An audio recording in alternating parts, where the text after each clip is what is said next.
오늘 우리에게 주신 하나님의 말씀은 신약 성경에서 봅니다. 신약 성경 279쪽 고린도전서 14장 19절 말씀을 장성 목사가 풀어서 번역한 연이역본으로 봉독합니다. 설교를 방송으로 들으시는 분들은 필히 그 개역 성경과 나중에 한번 대조해 보실 수 있기를 바랍니다. 그러나 교회에서 내가 남을 가르치기 위하여 깨달음의 5마디 말을 하는 것이 1만 마디 방언으로 말하는 것보다 나으니라. 아멘. 오늘 우리는 성령님 아래 성경 위에 하나님의 말씀을 듣기를 원합니다. 오늘 여러분들이 주목하실 설교 제목은 깨달음의 5마디 말입니다. 여러분들은 어떻게 생각할지 모르겠지만 저에게는 묘한 그 설교 습관이 있습니다. 제가 이거를 가끔씩 여러분들에게 공개했는데 제가 이것이 저의 설교 습관이라고 말하는 것은 아마도 처음이지 않을까 싶습니다. 제가 어떤 설교 습관을 갖고 있느냐면 제가 설교 준비를 목회 초창기에 목회를 하고 한 3, 4년쯤 지난 다음에 어느 날 문득 깨달았어요. 제가 뭘 깨달았느냐면 나는 회중을 말씀으로 먹이기 위해서 설교를 준비하고 있구나 하는 것을 깨달았어요. 그렇다면 내가 설교를 회중들에게 먹이기 위해서 설교를 준비하기만 할 게 아니라 내가 설교자 장성이 인간 장성에게 설교하는 것도 조금 해야 될 것 아니냐 하는 생각이 들었어요. 그래서 제가 은밀한 가운데 저 혼자에게만 들려주는 설교를 가끔씩 지어서 제가 번호를 매기고 장성아 정신 차려 들어라. 이건 네가 평생 기억해야 될 말씀이다. 그리고 가끔씩 제가 저를 위해서 설교 준비를 하고 그 다음에 설교문을 제가 저 자신과 함께 읽어보면서 하나님의 말씀의 은혜와 진리의 바닷속으로 들어갈 때가 있습니다. 그래서 그렇게 제가 아껴두는 설교가 한 100여 편이 되는데 그래서 저 혼자 막 가끔씩 오늘은 47번, 오늘은 56번 뭐 이렇게 하면서 제가 이렇게 돌려가면서 듣는 설교가 있습니다. 그래서 제가 여러분에게 그 전에 소개하기를 이건 제가 아껴뒀던 설교입니다. 이건 제가 참 오랫동안 이렇게 가슴에 담아두었던 겁니다. 했던 설교들은 특별히 제가 저 개인에게, 저 자신에게 설교했던 것이다 하는 것을 기억하실 수 있기를 바랍니다. 저는 조금 원만한 사람은 아닌 것 같아요. 특별히 성경을 볼 때 원만한 사람은 아닌 것 같아요. 그러니까 예를 들자면 고린도전서 14장 19절 말씀에 깨달음의 5마디 말 이렇게 했잖아요. 이제 이렇게 하면서 사도 바울은 고린도 교회에 일어난 방언 현상에 대한 얘기를 하고 있는 겁니다. 너희들이 방언을 자랑하느냐? 근데 너희들이 방언으로 서너 시간씩 기도하고 나서 만약에 네가 같은 공동체 안에 있는 고린도 형제들과 말로 다툼을 일으키고 오해를 불러일으키고 한다면 네가 방언 기도한 것이 무슨 유익이 있고 공동체에 무슨 보탬이 되겠느냐? 사도 바울이 말을 하는 겁니다. 그러면서 오늘 본문 말씀 차라리 방언으로 기도를 하면 다른 사람이 알아듣지 못하지 않느냐.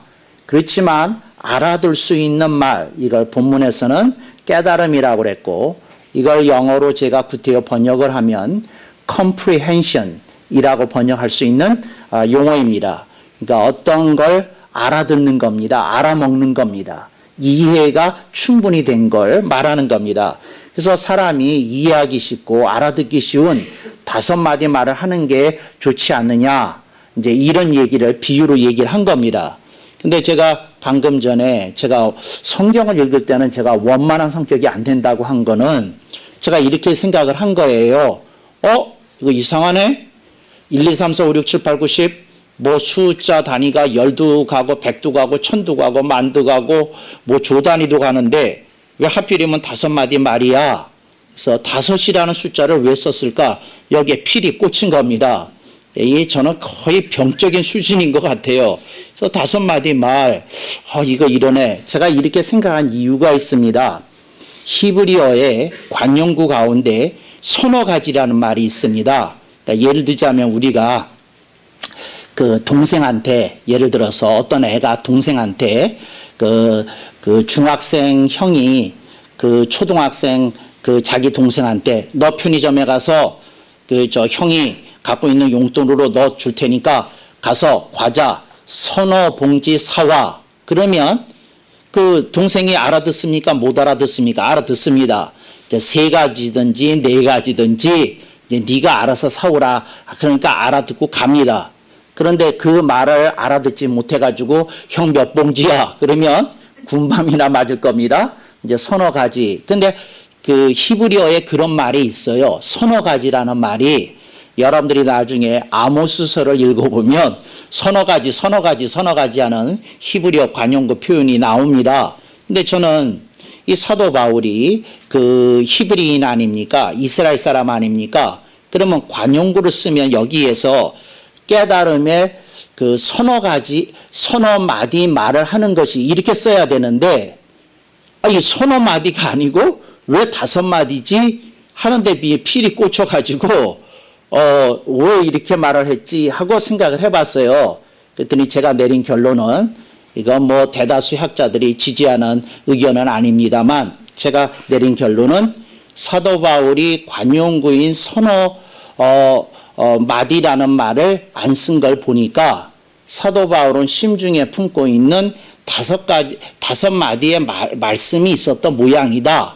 저는 이렇게 이제 유추를 하고 사도 바울이 어떤 5마디 말을 했는지 하는 건 고사하고, 그것도 제가 연구한 게 있어요. 제가 바울 서신을 연구해 가지고 바울 서신 가운데 사도 바울이 그 뽑아서 이건 내가 가장 사랑하는 5마디 말입니다 하는 거를 제가 바울 서신을 눈이 터지게 한 100번은 읽어가지고 또 찾고 찾아서 5마디 말을 골라낸 것이 있습니다. 근데 오늘은 그것을 하려는 게 아니고 저를 위한 설교였으니까 저는 이 생각을 한 겁니다. 뭐냐면 사도 바울의 5마디 말이 이거라면, 제가 오랫동안 연구하면서 그걸 찾아냈는데 그것도 제가 굉장히 아끼는 설교인데 하여튼 그건 따로 있고, 이건 장성 목사가 누가 나한테 묻기를, 아무도 안 묻습니다.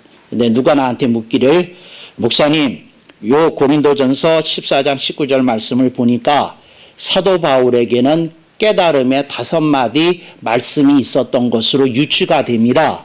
근데 목사님께 누가 묻기를 목사님의 깨달음의 5마디 말씀은 뭐냐고 물어보면 목사님은 뭐라고 대답해 주실 겁니까?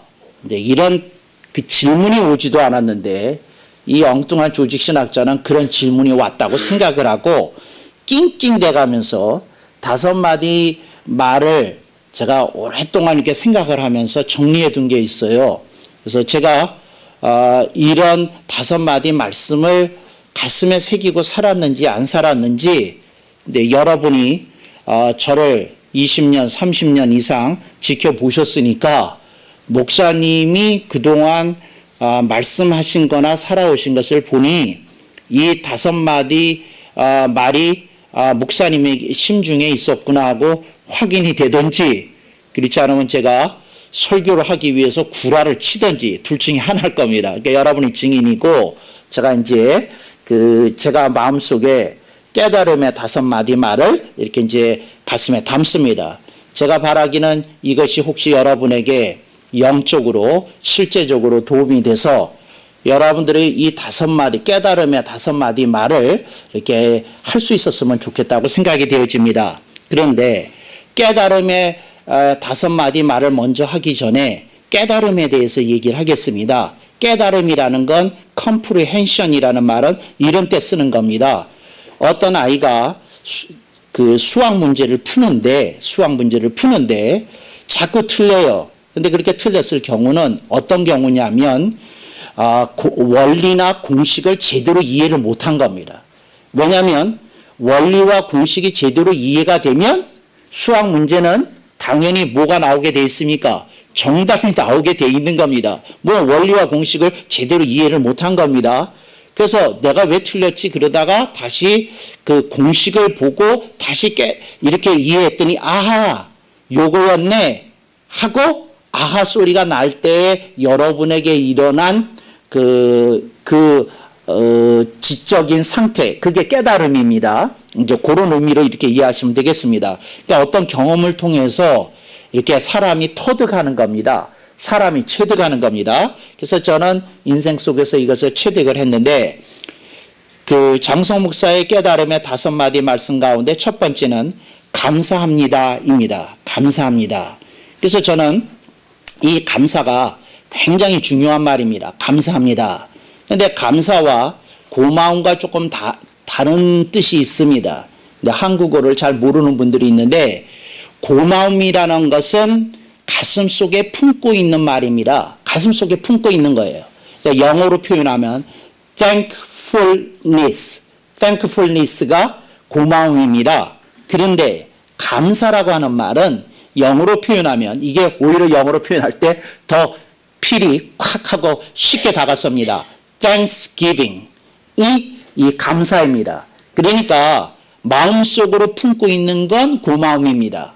근데 입으로 표현하고 손으로 표현하고 몸으로 표현하고 얼굴 표정으로 표현하고 관계 속에서 표현하는 것은 thanksgiving, 이 감사다 하는 거죠.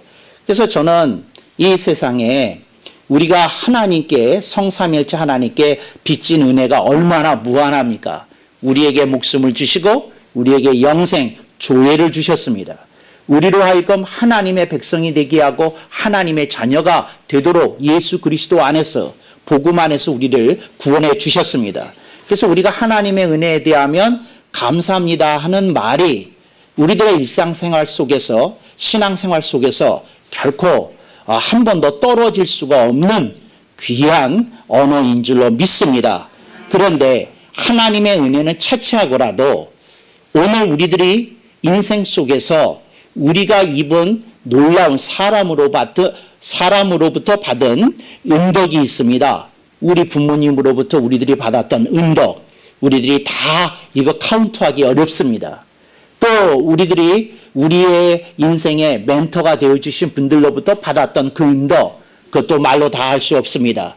또 결정적인 순간에 내가 힘들었을 때 나를 붙들어 주셨던 분들, 친구일 수도 있고 선배일 수도 있고 내가 아는 분일 수도 있고 또 의사일 수도 있고, 그런 모든 도움을 통해서 인생 속에서 내가 은덕을 입고 살아갔습니다. 또 여기까지 왔습니다. 그걸 잊어먹지 않는 사람은 그 사람의 입술에서, 혀에서 감사합니다가 늘 끊임없이 나올 거라는 겁니다. 그런데 감사가 그냥 나오는 게 아니라 깨달음이 있어야 나옵니다. 아하, 이거구나 깨달음이 나오게 되는 줄로 믿습니다. 그래서 여러분의 삶 속에 깨달음이 있어야, 혹은 깨달음의 깊이만큼 여러분에게서 감사가 우러나온다 하는 것을 말씀을 드리고 싶습니다. 저는 감사합니다 하고 얘기를 할 때에 부모님으로부터 받은 은덕을 이렇게 기억하지 않을 수 없습니다. 또 증조부로부터 이렇게 입은 은혜, 조부모님으로부터 입었던 은혜, 뭐 이런 것들을 결코 잊을 수가 없고요. 그 다음에 그 결정적인 순간에 제 인생의 멘토가 되어주셨던 그런 분들, 이런 모든 그 오늘이 있기까지 그 제 인생이 이렇게 딱 틀을 잡도록 해주신 분들에 대하여 제가 감사합니다 하는 마음을 금할 수가 없습니다. 또한 이 부족한종과 함께 그 목회를 하는 동안 내내 함께 섬겼던 모든 성도들의 그 은덕을 이렇게 제가 잊을 길이 없습니다. 그래서 제가 목회를 하면서 늘 다짐했던 것이 하나 있습니다. 그게 뭐였느냐 하면, 나는 결코 대접만 받는 목회자는 되지 않겠다. 성도들에게 감사를 표할 줄 알고 그들에게 그 고마움을 내가 표시할 수 있는 목회자가 돼야 되겠다.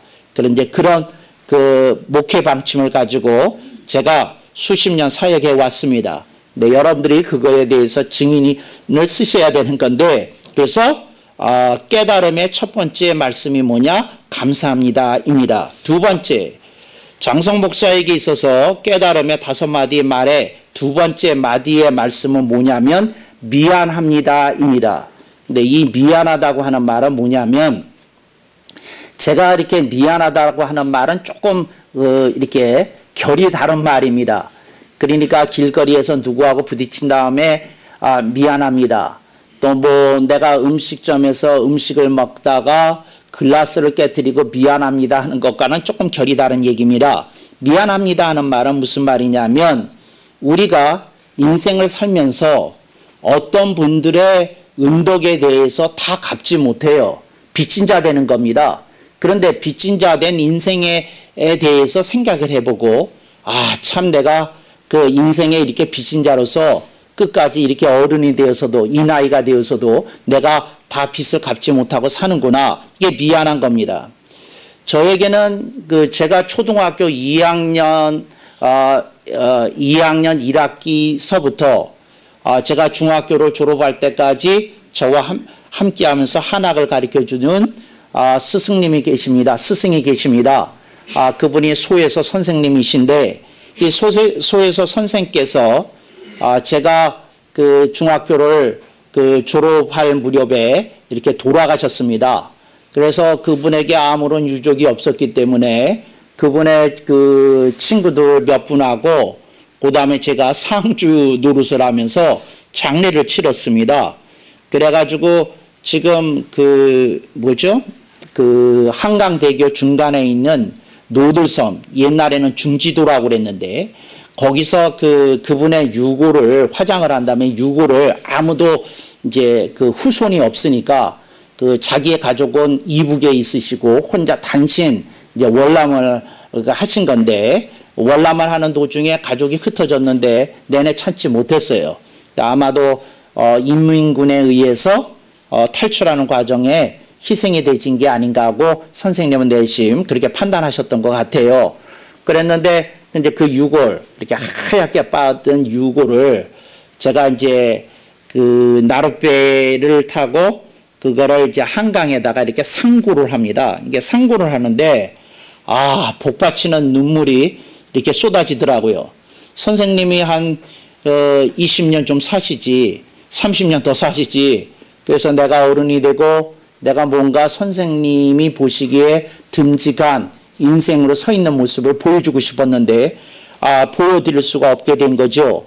그때 제 가슴 속에서 복받쳤던 설움과 함께 나왔던 말이 미안합니다. 정말 미안하다는 거였습니다. 갚을 길이 없는 그 은덕, 갚을 길이 없는 그 모든 가르침, 갚을 길이 없는 그 모든 사랑.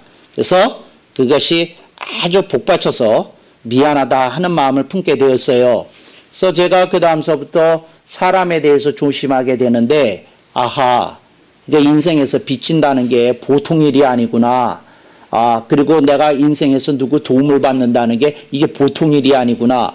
이거 그 인생에 대해서 도움을 받고 빚지고 하는 것에 대해서 조금 경계를 해야 되겠고 내가 정말 누구에게인가 보탬이 되고 또 유익과 혜택을 나눠줄 수 있는 삶으로 살아가도록 힘써야 되겠다.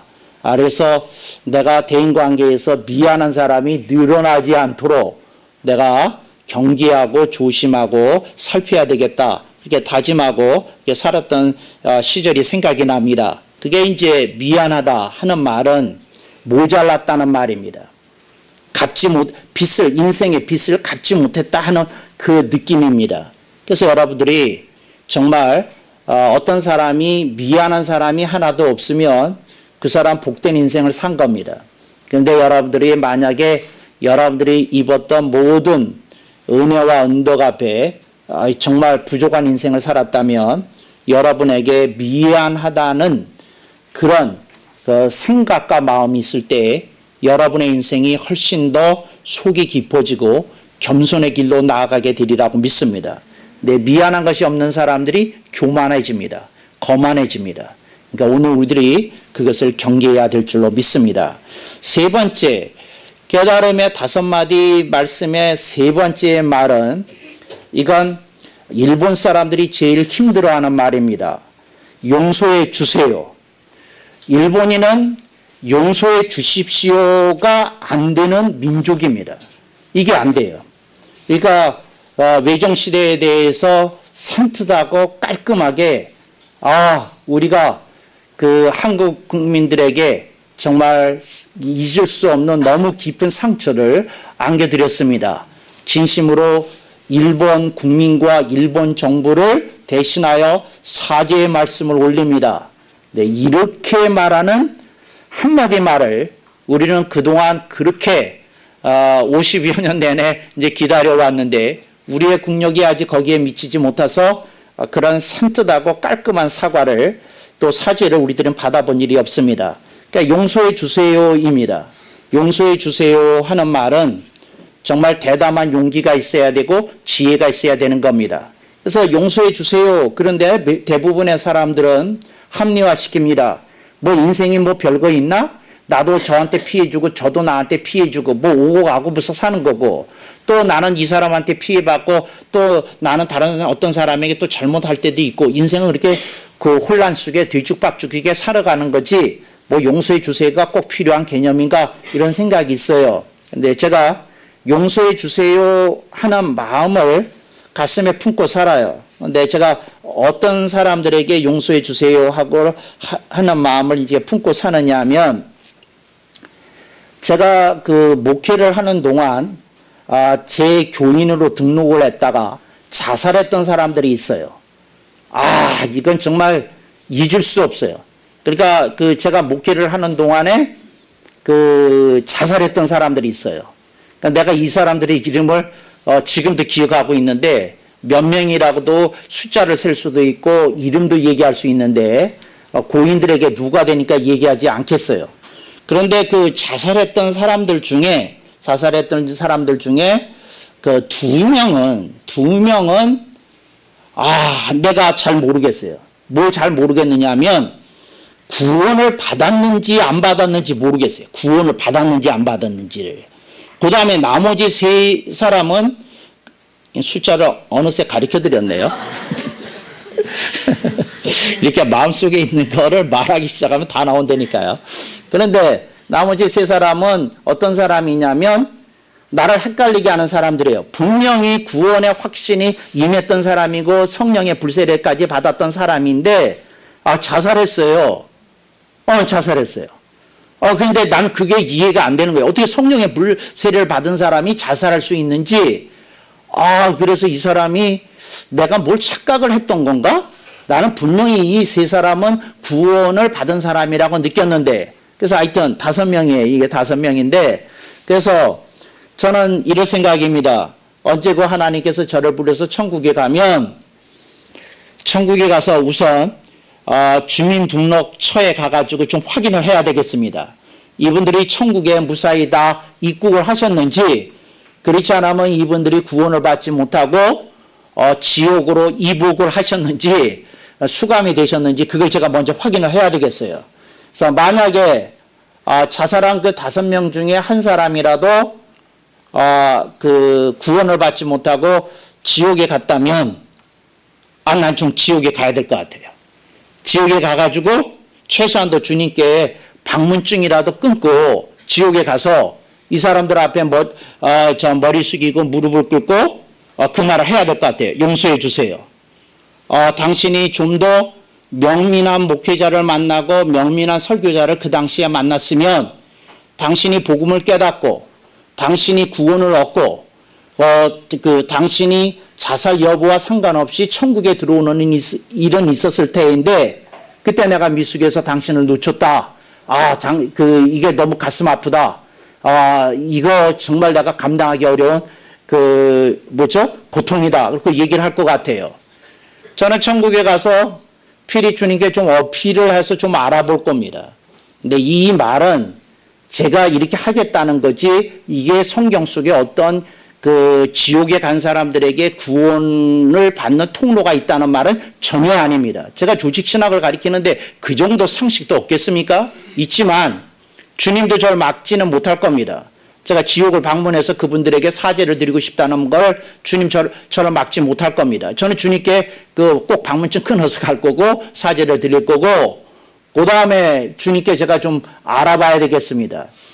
뭘 알아봐야 됐느냐 하면 어떻게 성령의 불세를 받았던 사람이 자살을 할 수 있는 것이었는지, 무슨 일이 있었던 거지, 제가 놓쳤던 뭐가 있는 거지, 제가 좀 물어봐야 되겠습니다. 근데 그런 건 있지라도 하여튼 용서해 주십시오 하고 얘기해야 될 사람이 있다는 거지요. 여러분, 제가 여러분한테 얘기합니다. 여러분의 마음속에서 기억하는 건 전부 피해자로서의 당신입니다. 그런데 내가 그 인생을 살면서 이렇게 모든 사람을 만나보는데 자신이 가해자였던 때가 있다고 생각하는 사람은 한 사람도 없어요. 그러니까 자신의 마음속에 있는 본인의 기억은 본인이 전부 다 피해자라고만 기억을 하지 본인이 가해자였다는 생각을 한 번도 한 일이 없어요. 한 번도 한 일이. 이게 엄청난 그 사실입니다. 제가 여러분한테 말합니다. 여러분 인생을 살게 되면 여러분들이 가해자로 살 때도 있고 피해자일 때도 있고 이걸 좀 기억해야 됩니다. 근데 많은 사람들이 본인이 가해자였을 때는 기억을 안 하고 피해자였던 것만 기억을 하기 때문에 인생의 균형이 깨집니다. 그래서 오늘 용서해 주세요 하는 말은 여러분이 여러분의 인생을 속 깊게 좀 들여다봐야 됩니다. 내 인생이 어떤 인생을 살았느냐, 내가 정말 그 나만을 위해서 살다가 보이지 않게 내가 여러 각도에서 내 가족으로부터 시작해서 형제로 시작해서 친인척으로 시작해서 내 주변 사람들에게 내가 가해한 내 부족함에서 일어난 어떤 소위에 대해서 내가 그런 마음을 품을 수 있느냐는 거죠. 그래서 여러분들이 여러분 자신을 좀 살펴보시고 저도 좀 살펴보는데 용서해 주세요 그렇습니다. 그래서 제가 목회를 하면서 가장 저의 이렇게 수치스러운 기록은 자살자가 5명이나 나왔다는 겁니다. 근데 이걸 어떻게 감당해야 되는지 모르겠어요. 그래서 성경에는 죽은 자를 위해서 기도하는 건 없는데 제가 가끔씩 기도합니다. 주님, 이 사람들이 제 마음속에 살아 있습니다. 근데 이 사람들의 영혼이 어디 간지에 대해서 제가 알 수가 없고 알 바가 없사오니 제가 그걸 가르쳐 달라는 것이 아니라 주여 이 영혼들을 불쌍히 여겨주시고 주여 주님의 은총이 합당하다면 이 영혼들을 건져주시고 아버지 이 영혼들에게 정말 주의 은총을 입는 수 있는 그 역사가 일어나게 해주시옵소서 이렇게 기도를 해요. 근데 그런 기도도 이 성경적으로 합당한 거냐 아니냐 그걸 떠나서 제 마음속에 있으니까 기도를 하는 거죠. 또 저는 결과를 알지 못하니까.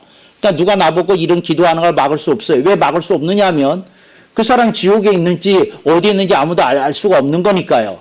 그러니까 여러분들이 이 용서해 주세요. 이게 참 놓치기 어려운 일이다 이런 겁니다. 저는 어떤 사람이 새누리교회를 가다가 떠나서 다른 교회를 가는 것에 대해서는 흔쾌합니다. 왜 흔쾌하냐면 여기서 예수를 믿어도 구원받고 저기서 예수를 믿어도 구원을 받는 거니까 그건 아무 상관이 없습니다. 그렇지만 어떤 사람이 구원의 확신이 없는 상태에서 교회를 떠나는 것은 굉장히 가슴 아픈 일이고 구원의 확신은 새누리교회를 다닌 동안에 꼭 심어줘야 된다는 것이 저의 기본 목회 철학이라는 걸 다시 한번 천명합니다. 네 번째, 제가 네 번째 깨달음의 5마디 말씀 가운데 네 번째 말씀은 뭐냐면 잘했습니다입니다. 잘했습니다 하는 말은 제가 언제 처음 받았느냐면 제가 초등학교 입학해서 숙제를 하면 선생님이 고무도장을 찍어 주셨어요. 거기에다가 웃는 모습이 서 있는 만세 부르는 것이 있었고요. 그림이 왼쪽에 있었고 오른쪽에 잘했습니다. 또 선생님의 도장이 2개 있었어요. 잘했습니다. 모든 학생들한테 잘했습니다예요. 그러니까 뭐냐면 점수가 수미양가인데 양이나 가여도 미여도 선생님은 잘했습니다 그랬어요. 그랬는데 내가 궁금해서 제가 언젠가 미를 받은 날 수를 받은 애의 노트를 봤어요. 뭐라고 찍혔는지 선생님이 똑같이 찍었나 어쩐다 했더니 우리 선생님이 참 지혜로우세요. 참 잘했습니다. 수나 위에다가 그렇게 하셨더라고요. 그런데 어찌됐건 선생님은 뭘 하신 거예요? 모든 아이들을 칭찬하시고 격려하셨더라는 거죠. 그래서 여러분, 잘했습니다가 중요합니다. 잘했습니다. 이 말이 참 좋습니다. 그래서 여러분들이 이거 해야 됩니다. 제가 우리 교회 어린이들에게, 큰언니들에게, 푸른이들에게 내가 하는 말이 이쁜 사람, 이런 말을 하지 않습니까? 참 이쁜 사람들이에요. 얼마나 이쁜지, 기특한지, 신통방통한지 이런 말을 다 할 수가 없어요. 근데 그 표현을 하는 겁니다. 그래서 여러분들이 여러분의 자녀들에게, 여러분의 형제들에게, 여러분 주변 사람들에게 잘했습니다. 이 말을 좀 하셔야 됩니다. 여러분 입가에서 칭찬이 좀 더 빈번하게 나와야 됩니다. 좀 더 자주 나와야 됩니다. 좀 더 여러분들의 삶 속에서 이런 그 긍정적이고 격려하는 멘트가 많이 생산되어져야 됩니다. 그래서 잘했습니다. 이렇게 써야 됩니다. 잘했습니다. 그러니까 여러분들이 꼭 이런 말을 하고 사실 수 있길 바랍니다. 또 이런 말을 하고 사실 수 있길 바랍니다. 그래도 아멘을 안 하시네. 이런 말을 달고 사시기를 바랍니다. 아멘 억만 번. 그게 여러분들이 이런 말을 잘해야 됩니다. 근데 아기를 임신한 그 임신부는 아기가 태동을 할 때마다 가슴을 쓰다듬으면서 얘기해야 됩니다. 참 잘했습니다. 이렇게 얘기해야 됩니다. 그러니까 여러분들이 무슨 일을 하든지 간에 좀 칭찬을 조금 잘해서 그 여러분들의 삶 속에 그 아름다운 일들이 좀 더 쭉 이어지도록 이렇게 하실 수 있기를 바랍니다. 어떤 사람이 칭찬을 잘하는 걸 들어보면 그 사람의 그 아름다움이 이렇게 표현되는 겁니다. 그러니까 여러분들의 아름다움이 여러분이 주변에 있는 사람들에게 칭찬하는 것을 통해서 이렇게 할 수 있기를 바랍니다. 이 세상에서요, 내가 아주 비밀을 하나 공개하겠습니다. 이건 엄청난 비밀이에요. 인류 역사가 한 1만 년 되는데, 기록이 이제 1만 년 정도 되는데, 그 인류의 등장은 조금 더 오래됐는데, 기록이 한 10,000년 정도 됐습니다. 그런데 이 인류사의 비밀입니다. 여성이 남자를 이기지 못합니다. 한 번도 이겨본 시대가 없고 앞으로도 영원히 없을 겁니다. 근데 내가 그것을 좀 연구를 했어요. 왜 그럴까? 왜 그 여성들이 왜 남자를 못 이길까? 그랬더니 문제가 수다에 있더라고요.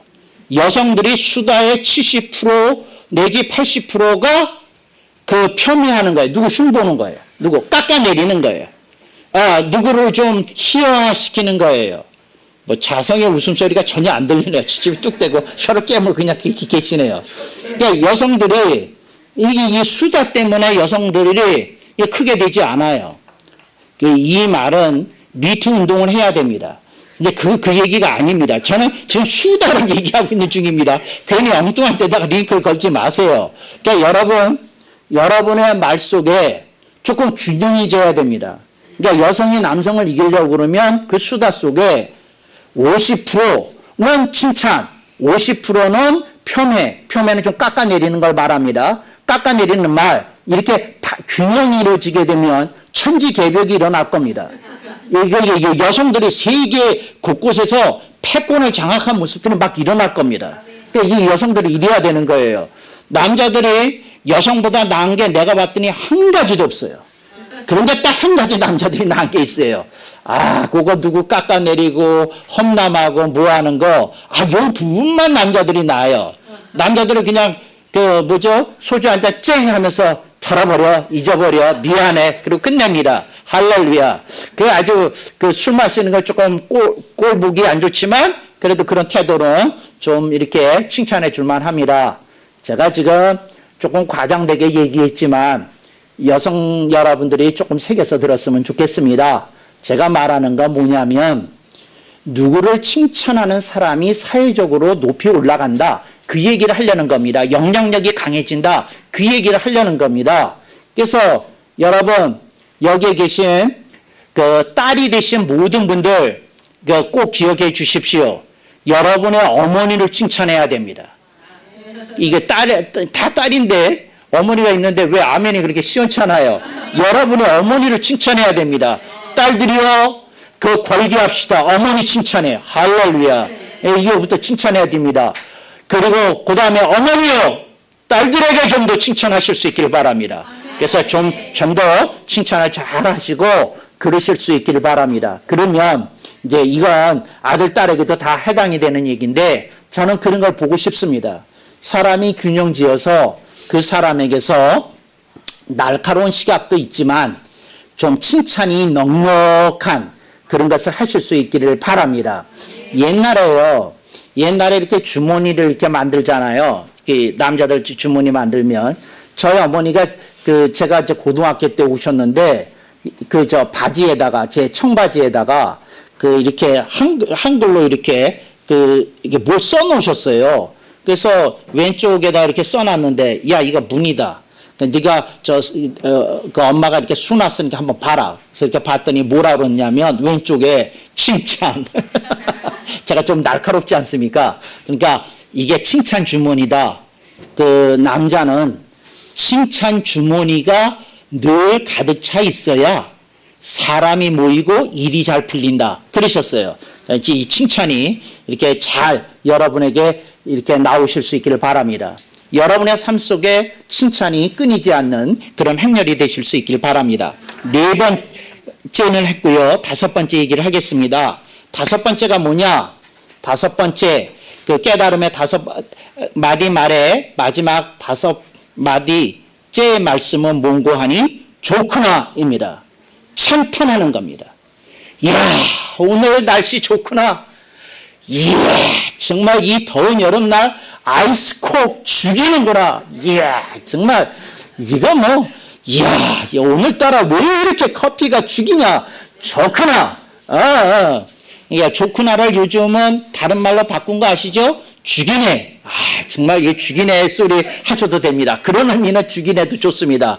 그러니까 좋구나 죽이네가 여러분들의 입에서 이렇게 자꾸 나와야 됩니다.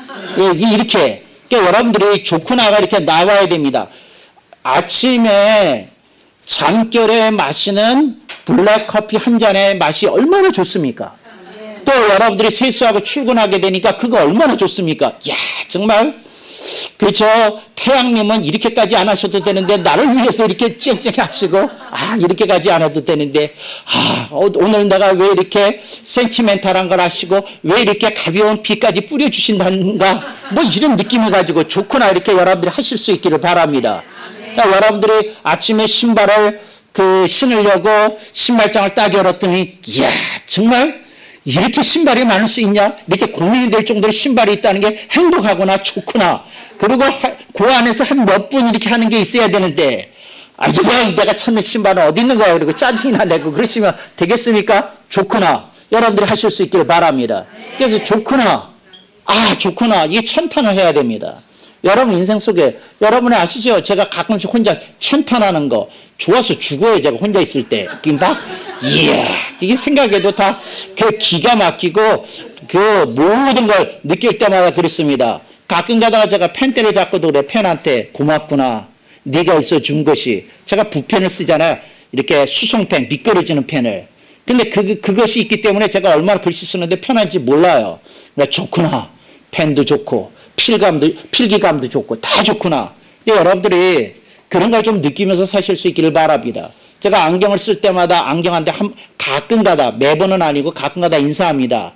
너 때문에 내 눈이 편하구나. 좋구나. 그러면 씁니다. 여러분들이 좋구나를 좀 이렇게 찾아가지고 이렇게 100번이고 이렇게 해야 됩니다. 여러분, 내가 우스갯소리 하라고 말겠어요. 연애할 때는 자기의 애인의 콧구멍도 이뻐 보여요. 콧구멍도. 정말이니까 콧구멍도 이뻐 보여요. 이뻐 보여. 다 이뻐 보여. 그러니까 코도 이쁘고 귀도 이쁘고 손도 이쁘고 다 이뻐 보여. 발도 이쁘고 뭐 신발 신는 것도 있고 다 이뻐 보여요. 그런데 이게 이상한 거는 결혼하고 나면 아무것도 안 보여. 옷만 보여. 화장한 것만 보이고. 이러면 되겠어요? 좋구나 그래야죠. 여러분 감각을 되살려야 됩니다. 그러니까 여러분들이 곁에 사는 그 배우자의 모습이 몇 가지나 이쁜지 이렇게 얘기하셔야 됩니다. 우선 눈을 보니까 저 선한 눈, 저 귀를 보니까 저 매력적인 귀, 입을 보니까 저 매력적인 입술, 내가 가끔 뽀뽀도 자주 했었는데 뭐 이런 생각하면서 여러분들이 좀 정신 차려야 됩니다. 그래서 감각이 좋구나구나라고 해야지 그냥 통째로 한마디로 좋구나 그러면 안 된다는 거죠. 세세하게 좋구나는 인생이 되시기를 축원합니다. 말씀을 마감하겠습니다. 여러분, 이거는 장성 목사의 깨달음의 5마디 말이었습니다. 1. 감사합니다. 2. 미안합니다. 3. 용서해 주세요. 4. 잘했습니다. 5. 좋구나. 저는 여러분들이 이거보다 더 훌륭한 5마디 말을 갖고 오시면 제가 그 리스트에 좀 추가해 드리겠습니다. 여러분의 리스트를 여러분의 목사에게 보여주세요. 할렐루야. 방송을 들으시는 분들은 새누리교회 이메일로 보내주세요. 제가 채택이 되면 책 한 권을 보내드릴 수 있습니다. 여러분들의 삶 속에 하나님의 은총이 가득하기를 축복합니다. 아멘 억만 번.